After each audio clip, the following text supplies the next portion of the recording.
त्रिकोणमिति भन्ने बित्तिकै समकोण त्रिभुज अनि त्यसमा पनि यसका तीनवटा भागहरू एउटा कोण हामी इंग्लिशमा हाइपोटेन्युस भन्छौं अनि त्यसपछि लम्ब परपेन्डिकुलर भन्छौं आधार बेस भन्छौं हैन यी तीनवटा कुराहरू हामीलाई थाहा हुनु पर्यो हेर कुरा बुझ्या समकोणी त्रिभुज भन्ने बित्तिकै यी यो समकोणी त्रिभुजका तीनवटा भागहरू हामीलाई के हुनु पर्यो कोण भनेको हो लम्ब भनेको हो आधार भनेको हो भनेर हामीलाई के हुनु पर्यो पर्यो परेन अब हामीले के थाहा पाउनु पर्यो भन्दाखेरि अब आकृतिमा 90 डिग्रीको सम्मुख भुजा जहिले पनि के हुन्छ कोण हुन्छ कुरा बुझ्या यस सर 90 डिग्रीको सम्मुख भुजा जहिले पनि के हुन्छ कोण हुन्छ अथवा हाइपोटेन्युस हुन्छ यस सर अनि यसलाई हामी अर्को रूपमा के भन्न सक्छौं जो सबभन्दा लामो भुजा छ त्यो कोण हो भनेर पनि भन्न सक्छौं यो कोण छुट्याउन त हामीलाई केही आपत्ति छैन हैन छैन यो 90 डिग्री भन्दा ठ्याक्कै अगाडि अथवा सम्मुख भुजा 90 डिग्रीको सम्मुख भुजा भनेको ठ्याक्कै अगाडि पर्ने भुजा अनि यो समकोणी त्रिभुजको सबैभन्दा लामो भुजा पनि भन्न सकियो यसलाई त्यो भनेको हाम्रो याद हो यहाँ हेरौं याद हैन अब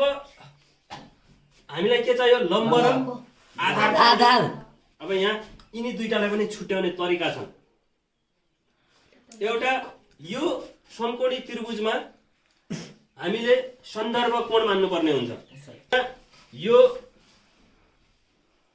समकोणी त्रिभुजमा यदि सी लाई सन्दर्भ कोण थीटा मान्ने हो भने यो सन्दर्भ कोणको सम्मुख भुजा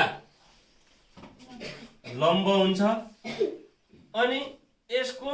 यो बाँकी रहेको भुजा के हुन्छ आधार हुन्छ यसरी छुट्याउला कुरा बुझ्या यदि सन्दर्भ कोण यहाँ हामीले सी लाई लग्यो भने यसको सम्मुख भुजा लम्ब अरु बाँकी भुजा आधार अथवा तलको भुजा आधार भनेर पनि हामी भन्न सक्छौं हैन यो भयो एउटा अनि फेरि अब यहाँ